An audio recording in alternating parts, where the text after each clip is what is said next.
저출산 등으로 인한 학령 인구 감소가 현실화되고 있습니다. 부산의 초등학교 신입생이 2년 새 5천 명가량 줄었고 올해 초등학교 2곳이 졸업식을 끝으로 인근 학교로 통폐합됩니다. 15일 동백공원 일원 수영부두에서 수영만 자연재해 위험 개선지구 정비 사업이 첫 삽을 떴습니다. 공사는 2027년 말 마무리될 예정입니다. 청년들의 산업 현장 기피와 탈부산 영향으로 기업들의 구인난이 갈수록 심화하고 있는 가운데 지역 대학을 나온 외국인 유학생이 구인난 극복의 대안으로 주목받고 있습니다.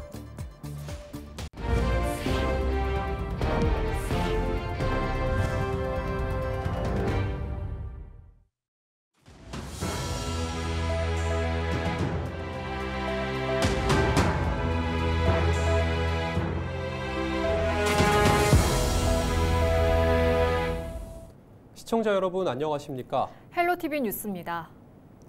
학령 인구 감소 문제는 어제 오늘의 일은 아니지만 부산에서도 현실로 나타나고 있습니다.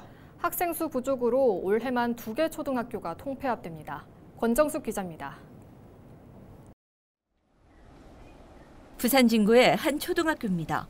41년의 역사를 지닌 학교지만 전교생이 99명으로 줄며 오는 24일 졸업을 끝으로 인근 학교로 통합됩니다. 얼마 전까지만 해도 애들이 왔다 갔다 하고 하는 모습 보고 참 좋았는데 학교가 이제 올해 마지막으로 없어진다니까 참 아쉽기도 하고 좀 서운한 면이 있네. 저출산 여파에 부산 학령 인구 감소도 현실화하고 있습니다. 직업과 재개발 등의 이슈로 가족과 지역을 떠나는 사례도 늘다 보니 소규모 학교도 자연스럽게 증가했습니다. 올해 부산 공립초등학교 예상 신입생은 18,000여 명, 매년 줄어들더니 2년 새 5천여 명이나 감소했습니다. 소규모 학교는 전체 304개 학교 중 2023년은 81곳, 2024년은 85곳으로 4곳이 늘었습니다. 소규모 학교는 학생 수가 도시는 240명, 읍 120명, 면 60명 이하이면 학교 통폐합 후보가 됩니다. 대도시 부산 시내권도 전체 학생 수가 240명을 밑도는 학교가 매년 증가하면서 학령 인구 감소에서 자유로울 수 없음을 보여주고 있습니다. 학령 인구 감소로 인해 학교 통폐합에 대한 이야기는 있으나 단지 학생 수가 적다는 것만으로 통폐합을 이야기하는 것이 아니라 우리 교육청은 교육적 효과 등을 검토해가지고 통폐합을 추진할 것입니다. 지역 소멸로 이어지는 학령 인구 감소. 부산에서만 올해 주원초등학교와 가산초등학교 2곳이 졸업식을 끝으로 인근 학교로 통폐합됩니다. 헬로티비 뉴스 권정숙입니다. 15일 동백공원 일원 수영부두에서 수영만 자연재해 위험 개선지구 정비 사업이 첫 삽을 떴습니다.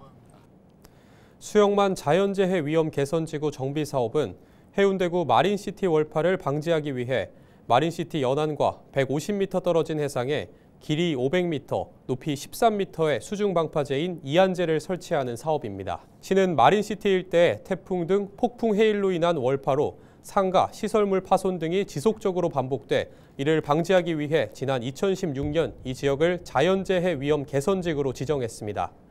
이날 기공식을 시작으로 공사는 2027년 말 마무리될 예정입니다. 청년들의 산업 현장 기피와 탈부산 영향으로 지역 기업들의 구인난이 갈수록 심화하고 있는 가운데 지역 소재 대학에서 교육을 받은 외국인 유학생이 구인난 극복을 위한 해법으로 주목받고 있습니다. 부산 상공회의소가 지역 주요 기업 503개사를 대상으로 외국인 유학생 채용 관련 인식과 의견을 조사한 결과 외국인 유학생 채용 경험이 있는 기업의 91.2%가 생산성을 비롯한 성과 측면에서 내국인 못지않은 결과로 만족했다고 응답했습니다. 또 외국인 유학생 채용 의견과 의향을 물은 응답에서도 45.7%는 기업의 구인난 해소에 직접 도움이 될 것으로 기대하고 있는 것으로 나타났습니다. 신규 채용 희망하는 비중도 25.6%였습니다. 지역 기업이 외국인 유학생을 가장 채용하고 싶어하는 직무로는 제조, 생산직이 64.2%로 가장 높았습니다. 부산시 최초이자 국내 사립초등학교 최초로 국제 바칼로레아 스위스 본부로부터 IB 월드스쿨 인증을 받은 남성초등학교가 기념식을 열었습니다. 남성초등학교는 학생들의 학습 지원을 위한 학교와 지역 공동체의 협력관계 구축과 과정 중심의 학습 진행 방식 등이 좋은 평가를 얻어 IB 월드스쿨로 최종 인증받았습니다. 학교는 앞으로 학업 성적을 넘어 교육과정 전반에 걸쳐 IB 교육 철학과 수업 방식을 반영해 학생들의 성장과 변화를 도울 계획이라고 밝혔습니다. 한편 국제 바칼로레아는 학습자의 자기주도적 성장을 추구하는 국제인증 학교 교육 프로그램으로 남성초등학교는 2029년 11월 IB 월드스쿨 재인증을 받을 예정입니다. 최근 강추위가 이어지고 있는 가운데 쪽방촌 주민 등 주거 취약계층에 대한 지원이 더욱 절실해지고 있습니다. 지역 공공기관이 열악한 주거 환경에 놓인 취약계층을 위한 지원에 나섰다고 하는데요. 송효창 기자가 취재했습니다. 지난 13일 경북 봉화군에서 발생한 주택 화재. 당시 해당 주택은 조립식 건물로 전기 누전으로 인한 화재였고 이불로 태국에서 귀화한 여성 한 명이 사망했습니다. 앞서 지난 11일 저녁에는 전남 여수 남면의 한 주택에서 불이 나 70대 남성이 얼굴에 화상을 입었습니다. 이처럼 겨울철 주택 화재가 전국 곳곳에서 발생하고 있습니다. 특히 열악한 주거 환경 탓에 쪽방촌은 더욱 화재 사고에 노출돼 있어 주의가 요구되고 있습니다. 부엌과 화장실조차 제대로 갖춰지지 않은 이곳. 해방 이전인 일제강점기 시절부터 있던 인천의 대표적 쪽방촌입니다. 15세대, 18명이 거주하고 있는 이곳 계양동 쪽방촌은 열악한 주거 환경 탓에 한파 위험은 물론 겨울철 화재 사고에도 노출돼 있습니다. 이에 인천시를 비롯한 소방과 관계기관이 안전점검에 나섰습니다. 화재 예방은 물론 한파에도 대비할 수 있도록 한 것. 소화기 사용법이나 그다음에 감지기 같은 거, 그다음에 여기 저희가 관리하고 있는 소화전이나 아니면 소화기 함들 이렇게 주기적으로 관리를 하고 있고요. 그다음에 시민분들도 오셔가지고 같이 소화기 시연하는 것까지 해가지고 참여도를 끌어올리고 있습니다. 인천의 쪽방은 모두 280가구 327명입니다. 특히 이들 쪽방촌 주민 중 기초생활수급자는 절반 이상인 175명. 쪽방촌에 사는 주민 2명 중 1명은 생계와 주거 등의 지원 없이는 살기 힘든 실정입니다. 이 때문에 이들은 난방비 걱정에 보일러 등 난방기기조차 편히 사용하지 못하는 처지입니다. 전기장판과 전기 판넬로만 겨울을 버티는 가구는 무려 100가구에 이르고 있습니다. 나머지도 연탄이나 등유난로 등으로 추위를 견뎌내고 있습니다. 그런 일자리가 없고 벌이가 없어서 하루하루 이제 그 사시는 부분들에 대해서 굉장히 급급하죠. 그래서 이제 생계 지원, 물자 지원 이런 부분들을 주기적으로 저희가 계속적으로 하면서 상담도 같이 들어가고 어떤 부분들이 또 필요한지 욕구도 저희가 파악하고 있거든요. 시는 열악한 주거 환경에 놓인 취약계층을 위해 임대주택을 지원하는 주거 상향 지원 사업을 추진하고 있습니다. 이를 통해 고시원과 여인숙, 쪽방, 침수 우려 반지하 등의 3개월 이상 거주한 취약계층은 임대주택으로 이주할 수 있습니다. 또 집중보호기간인 다음 달까지 주야간 순찰을 확대하고 방한물품 지원 등을 강화하고 있습니다. 이분들이 갖는 생계적인 어려움뿐만이 아니라 이런 추위에 이겨낼 수 있는 안전한 주거 환경 개선에 주력을 해나가고 있습니다. 한국전기안전공사와의 협력을 토대로 쪽방촌 일대의 화재 특별 안전점검 또한 진행한 상태입니다. 강한 바람과 함께 동반한 강추위가 이어지고 있습니다. 다양한 지원책과 도움의 손길이 열악한 취약계층의 겨울나기에 보탬이 되길 기대해봅니다. 헬로티비 뉴스 송유창입니다. 부산 도로에서 난폭 운전을 하다 경찰에 붙잡힌 운전자들에게 엄중한 처벌이 내려졌습니다. 도로교통법상 난폭운전 금지 위반 혐의로 부산경찰에 입건돼 송치된 피의자는 2023년 5.75%에서 지난해 14.2%로 2배 이상 급증했습니다.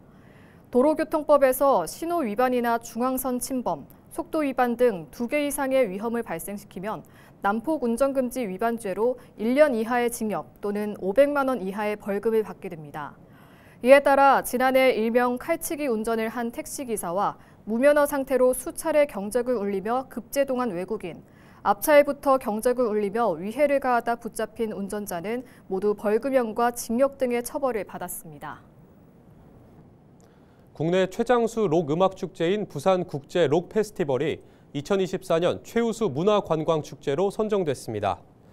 문화체육관광부는 전국의 예비 및 현행 문화관광축제를 대상으로 축제의 인지도, 유동인구 증가율, 총소비 증가율 등 축제와 관련된 종합적인 부분을 평가해 우수축제 3개를 선정했습니다. 올해 설 명절 연휴 부산 영락공원과 추모공원은 정상 운영하며 참배객들을 맞습니다. 부산시설공단은 오는 25일부터 30일까지 영락공원과 추모공원 봉안당 참배 시간을 2시간 연장해 오전 8시부터 저녁 7시까지 운영합니다. 공단 측은 설 연휴 기간 공원 내 재래실 이용과 음식물 반입을 제한하며 설 당일에는 화장이나 봉안 등 장사 업무를 중단합니다. 한편 참배객들의 교통 편의를 위해 금정구민 운동장과 스포원파크 등 장사시설 인근에는 임시주차장이 마련됩니다. 14일 오후 1시 50분쯤 밀양의 한 임야 화재 현장에서 시신이 발견돼 경찰이 수사에 나섰습니다. 경남 소방본부 등에 따르면 지나가던 행인이 임야에서 불이 났다는 신고를 했고 소방당국이 출동해 진화 과정에서 불에 탄 신원을 알 수 없는 시신 한 구가 발견됐습니다. 불은 임야 6,600제곱미터를 태우고 약 40분 만에 꺼졌습니다. 경찰은 정확한 경위를 조사 중입니다. 15일 B&K 경남은행이 설 연휴에 필요한 생필품 꾸러미 2,000상자를 창원시에 기부했습니다. 생필품 꾸러미는 즉석식품과 부침가루, 라면 등 18종으로 구성됐습니다. 예경탁 B&K 경남은행장은 앞으로도 지역사회에 희망을 전하고 기업의 사회적 책임을 다하기 위해 노력하겠다라고 전했습니다. 창원시는 관내 취약계층 2,000세대에 생필품 꾸러미를 전달할 계획입니다. 오는 17일 부산시청에서 낙동강 하구 일원 환경관리 기본계획을 수립하기 위한 시민공청회가 열립니다. 부산시와 동의대 산학협력단이 공동 주최하는 이번 공청회에서는 동의대 손장호 교수가 기본계획 수립안을 발표하고 관련 전문가와 시민단체 토론, 질의응답 등의 순으로 진행됩니다. 부산시는 기존 환경관리 기본계획의 성과와 한계를 검토하고 보다 효과적인 관리 방안을 마련하기 위해 내년 5월까지 관련 용역을 추진합니다. 이번 용역은 서부 상권의 각종 개발 사업으로 인한 환경 영향 저감과 낙동강 하구 생태계 보호 등 방안 마련에 중점을 두고 진행될 예정입니다. 창원시가 청년들의 교통비 부담을 덜기 위해 올해 1,350명에게 누비자 연간 이용요금 전액을 지원합니다. 지원 자격은 창원에 주소를 둔 19살부터 39살 이하의 청년이며 창원 청년정보 플랫폼에서 신청할 수 있습니다. 다만 지난해 지원을 받았던 청년은 지원 대상에서 제외됩니다. 동구청이 부산구군 중 인구 대비 가장 많은 노인 일자리를 확보해 시행한다고 밝혔습니다. 동구청은 올해 83개 노인 일자리 사업을 진행하며 전체 일자리는 4,552개로 지난해보다 289개가 늘었다고 말했습니다. 올해 사업은 동구 시니어클럽, 동구 노인복지관 등 7개 수행기관에서 추진합니다. 김진홍 동구청장은 어르신들의 행복한 노후를 위해 일자리만큼 중요한 것이 없다며 WHO 고령 친화도시 인증도 획득한 만큼 앞으로도 어르신 복지 향상을 위해 최선을 다하겠다고 덧붙였습니다. 부산 경남 행정통합을 위한 공론화위원회가 2차 회의가 경남연구원에서 열렸습니다. 이날 회의에서는 전호환, 권순기 공동위원장을 비롯해 공론화위원회 위원, 시도 관계자 등 30여 명이 참석해 공론화위원회 위원 변경과 선임, 분과위원회 구성 등을 논의했습니다. 위원회는 오재환 위원의 부산연구원 부원장직 사임에 따라 허윤수 부산연구원 신임 부원장으로 위원을 변경 선임했습니다.